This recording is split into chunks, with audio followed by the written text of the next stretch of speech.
গত কয়েকটি এপিসোড ধরে আমরা দেখছি হুমায়ুনের প্রকৃতি, জঙ্গল, পাহাড় ও পাখি। আজকের এপিসোডে দেখব মুন্সিয়ারির লাইকেন গার্ডেন ও চকৌরির সূর্যোদয়।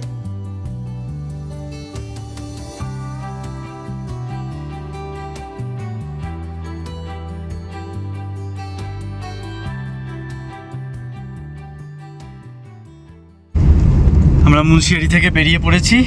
আজ মনে হচ্ছে পঞ্চচল্লিশ সারাক্ষণই আমাদের সঙ্গে চলবে। দেখা যাক, ফিঙ্গার ক্রসড কতক্ষণ চলে। একটু একটু মেঘ আসছে, আবার কেটেও যাচ্ছে। খুব সুন্দর লাগছে আজকে জার্নি করতে। হ্যাঁ, এই কদিনের মধ্যে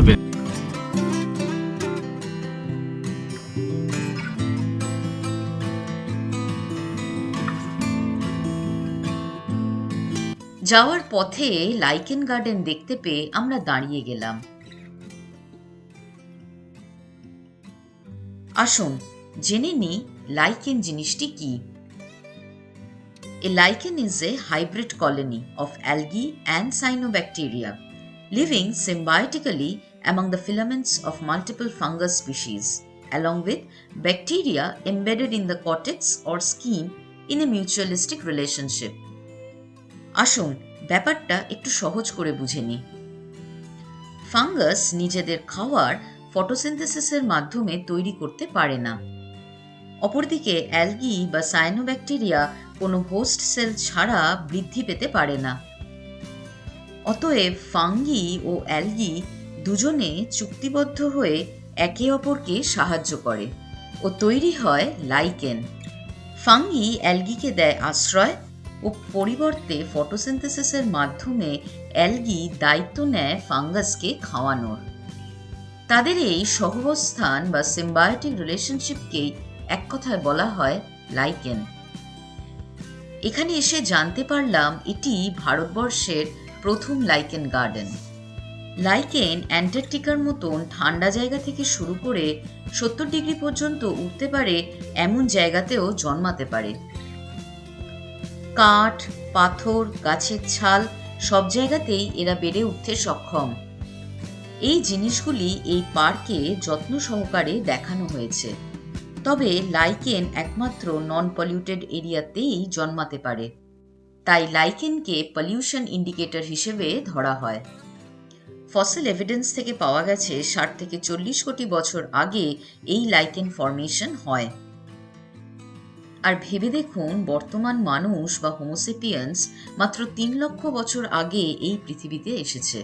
এই লাইকেনরাই আমাদের পৃথিবীতে জৈবিক মাটি বা সয়েল ফর্মেশনে মুখ্য ভূমিকা পালন করেছে, যেখানে আজ আমরা চাষবাস করে বেঁচে আছি। এছাড়াও স্থলজ বাস্তুতন্ত্র অর্থাৎ টেরেস্ট্রিয়াল ইকোসিস্টেম তৈরি করার পেছনেও এদের মুখ্য ভূমিকা আছে। এখানে একটি ইন্টারপ্রিটেশন সেন্টার আছে।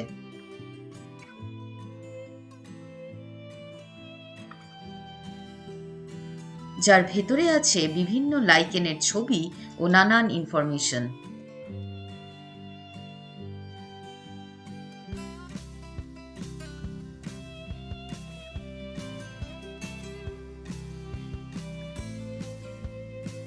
এই বোর্ডটা দেখুন, এখানে বলছে লাইকেন্স ইন উত্তরাখণ্ড। তার মধ্যে প্রথম যেটা বলছে সেটা বলছে সারা পৃথিবীতে যত লাইকেন পাওয়া যায় তার 14.8% অফ লাইকেন শুধুমাত্র ইন্ডিয়াতেই পাওয়া যায়। আর ইন্ডিয়াতেও যত লাইকেন পাওয়া যায় তার অলমোস্ট 33.8% লাইকেন শুধুমাত্র উত্তরাখণ্ডে পাওয়া যায়।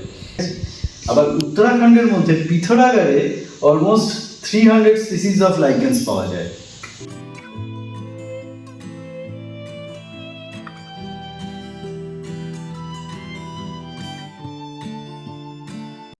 এই লাইকেন পার্কটা ভীষণ ভালো, ভীষণ ইনফরমেটিভ। বাট একটা জিনিস আমাকে বলতেই হয়, এই যে বোর্ডগুলো, এই বোর্ডগুলো আমরা যারা হিন্দিভাষী নই তারা কিন্তু বুঝতে পারছি না। এটাতে অনেক কিছু পড়ার আছে, জানান আছে। এটা শুধুমাত্র হিন্দিতে রেখেছে। হিন্দিতে রাখতেই পারেন, কিন্তু তার সঙ্গে ইংলিশও থাকা উচিত, যাতে প্রত্যেক স্টেটের মানুষ এটাকে পড়তে পারে, জানতে পারে। সো এই লাইকেন ইন্টারপ্রিটেশন সেন্টারটা ঘুরতে ঘুরতে একটা খুব সুন্দর importance of lichen in our nature একটা ভালো বোর্ড পেলাম। একটু পড়ছি, শুনুন কিভাবে আমাদের রোল প্লে করে, ইম্পর্টেন্সটা কি লাইকেনের। তো এনারা লিখেছেন, More pollution, no lichens. No lichen, no weathering of rocks. Where no weathering of rocks, no soil. No soil means no plants. No plants means no trees. No trees means no rain. No rain means no water. No water মানে কোনো উর্বর জমি থাকবে না, that is no fertile land. আর যদি fertile land না থাকে তাহলে সেখানে আমাদের গাছগাছালি জন্মাবে না, আর যদি গাছগাছালি না থাকে আমরা ফুড বা এয়ার কিছু পাবো না। আর no food no air means no life on earth, মানে পৃথিবীতে জীবনই থাকবে না, ফাইনালি আমরাও থাকবো না। হ্যাঁ সেটাই, মানে জীবন থাকবে না মানে মানুষ থাকবে না, বন্য প্রাণ থাকবে না, কেউ থাকবে না। তার মানে লাইকেন্স থেকে কিভাবে আমাদের লাইফ অন আর্থ রিলেট করা যায় সেটা কিন্তু একটা গুরুত্বপূর্ণ রোল বা পাথওয়ে আমাদের এখানে ইন্টারপ্রেট করে দেখিয়েছে। মুন্সিয়ারিতে এলে এই লাইকেন পার্কটি মিস করবেন না, অবশ্যই একবার ঘুরে যাবেন।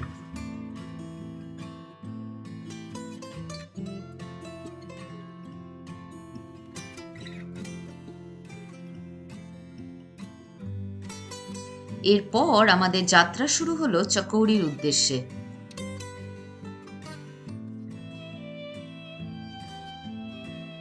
কিলোমিটার আমরা চলে এসেছি। এখন রাস্তাটা একটা চৌমাথার মূল্য, সেখান থেকে আমরা বাঁদিক নিলাম, এই দিক দিয়ে থলের দিকে যাব। আর পাহাড়ের প্রকৃতিও এখানে সেই একই রকম, বিরাট বিরাট পাহাড় দেখতেই পাচ্ছেন।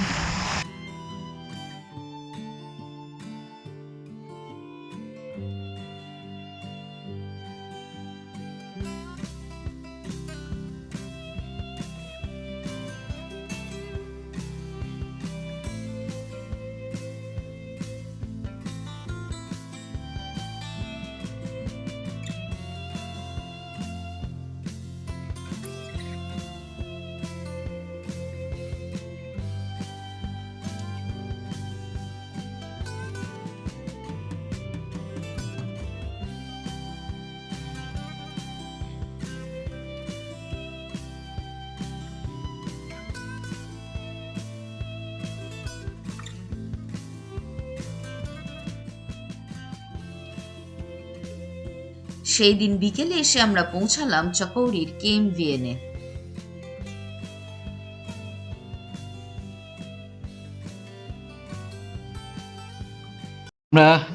আমরা এইমাত্র চকৌড়ি KMVN-এ ঢুকলাম। আমরা পেয়েছি executive view room.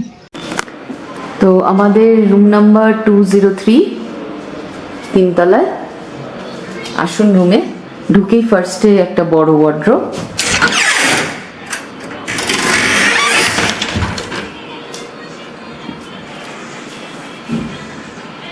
Double bed, bedside table, সিলিংটা কাঠের।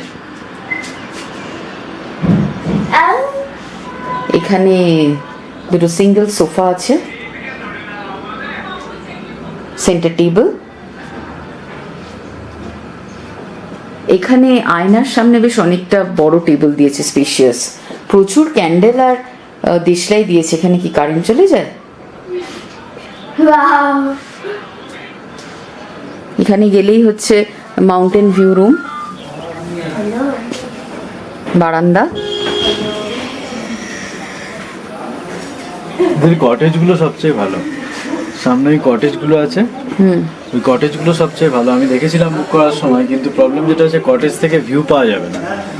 ভিউটা পাওয়ার জন্যই আমি ওপরের রুমটা নিয়েছি, এক্সিকিউটিভ রুমটা নিয়েছি, আদারওয়াইজ কটেজটা নেওয়া যেত। কটেজগুলো বেস্ট। রুম ওয়াইজ যে খুব ভালো মেনটেনেন্স তা নয়, একেবারেই মেনটেনেন্স ভালো না। ঠিক আছে, এক রাতের জন্য চলে যায়। যদি সরে যায় মেঘ, তাহলে এই সাইডেই পিক পাবো আমরা, পঞ্চচুল্লি, একদম বারান্দা থেকেই দেখা যাবে। এখানে পাশাপাশি অনেকগুলো রুম আছে, সব কটারই পাশাপাশি বারান্দা। গিজার,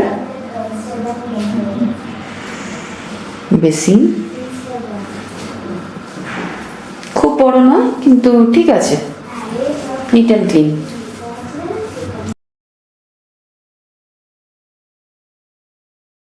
ভোরবেলায় বারান্দায় এসে দেখি পাহাড়ের অবয়ব। হুইসলিং থ্রাশ তার সুরেলা কণ্ঠের ডাকে মাতিয়ে রেখেছে 4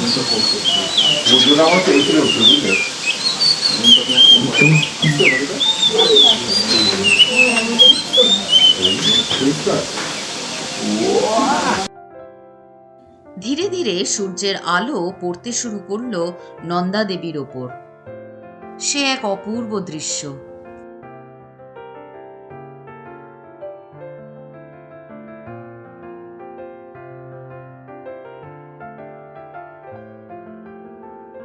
আমরা চকৌড়িতে একটা ভালোই সূর্যোদয় দেখতে পেলাম। পুরো রেঞ্জটা ছিল, হ্যাঁ, তার মধ্যে এই সাইডের যে পিকগুলো এগুলো অনেক বেশি প্রমিনেন্ট ছিল। নন্দা কোট, নন্দা দেবী, এগুলো প্রমিনেন্ট ছিল।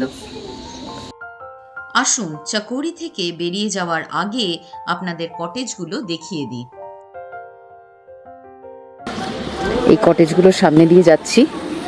এখানে সবচেয়ে সুন্দর হচ্ছে ফুলগুলো, এত সুন্দর ফুল ফুটে আছে, আর রোদ পড়েছে, প্রচুর গাঁদা, চন্দ্রমল্লিকাও আছে এই সাইডে সাইডে, চন্দ্রমল্লিকা।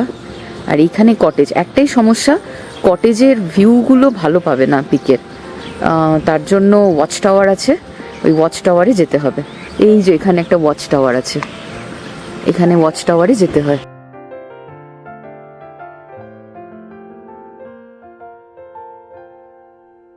এই মনোরম পরিবেশে আমরা কিছু স্টিল ফটোগ্রাফি করলাম।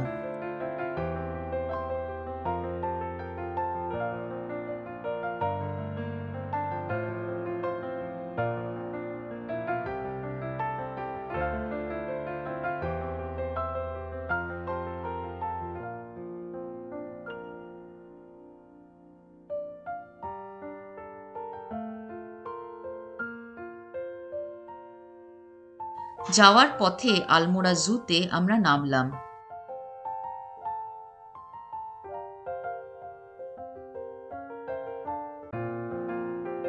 জুয়ের একদিকে লেপার্ডের খাঁচা। প্রায় 4টি হাট্টা খাট্টা লেপার্ড আছে এই জুতে।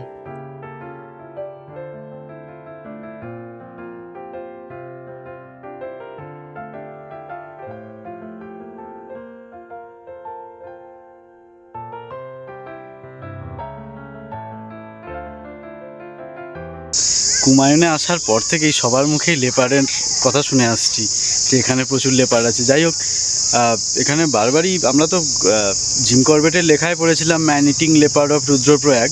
তো এখানে এলাম, এই চিড়িয়াখানায় টোটাল 4টে লেপার্ড আছে এবং 4টের মধ্যে 4টেই ম্যান ইটিং লেপার্ড। এটা কুমায়ুন এবং গাড়োয়ালের বিভিন্ন গ্রামে যারা ম্যান ইটিং লেপার্ড তাদেরকে ধরে এনে এই খাঁচায় রাখা হয়েছে। আমার খুব ভালো লেগেছে, লেপার্ডগুলো ঘুরে বেড়াচ্ছে আর খুব বিশাল বড় সাইজ। আর যেই বোর্ডগুলো লেখা আছে সেগুলো যখন পড়ছি তখন বললাম ওগুলো সবকটা ম্যান ইটিং লেপার্ড। আমার তো খুব মজা হলো দেখে। এটা আরেকটা দিকে এলাম, একদিকে যেমন লেপার্ড ছিল, এটা লেপার্ডের জাস্ট অপোজিট সাইডের দিকটা যাচ্ছি। এদিকে হরিণ থাকার কথা বলছে, তো দেখি হরিণ কি দেখতে পাই। একটা বোট পেলাম, এখনো 250 মিটার হাঁটতে হবে হরিণ খোঁজার জন্য। পুরো পাহাড়ি, এক পাহাড়, ওই পাহাড়টায় ছিলাম, ওইখান থেকে এন্ট্রেন্স হয়েছিল চিড়িয়াখানার। এই পাহাড়ে চলে এসেছি, এক চিড়িয়াখানা, পাহাড়ে পাহাড়ের গায়ে চিড়িয়াখানা। বলছে 150 মিটার যেতে হবে এই পাহাড় বরাবর। ভেতরে মাস্ক ডিয়ার, বাইরে আছে স্পটেড ডিয়ার, এখানে আছে সাম্বার ডিয়ার, যেগুলো আমরা কানহাতে প্রচুর দেখে থাকি।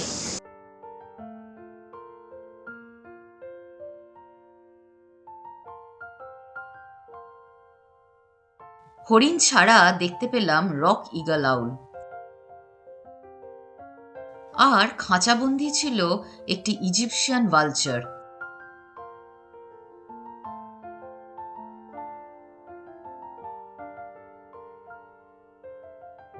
চিড়িয়াখানা দেখে আমরা মুক্তেশ্বরের দিকে রওনা দিলাম। মুক্তেশ্বরেও আমরা KMVN বাংলোয় থাকব।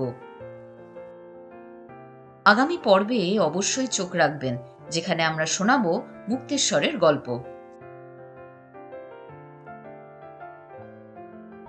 যদি আমাদের এই ভিডিওটা ভালো লেগে থাকে তাহলে অবশ্যই লাইক ও সাবস্ক্রাইব করবেন আমাদের চ্যানেল ওয়াইল্ড আনলিমিটেড। বেল আইকনটা অবশ্যই প্রেস করবেন যাতে নতুন ভিডিও দিলে তার ইনস্ট্যান্ট নোটিফিকেশন আপনারা পেয়ে যান। আসুন ঘুরতে থাকি, দেখতে থাকি জানতে থাকি। ওয়াইল্ড আনলিমিটেডের সঙ্গে। ধন্যবাদ। ধন্যবাদ।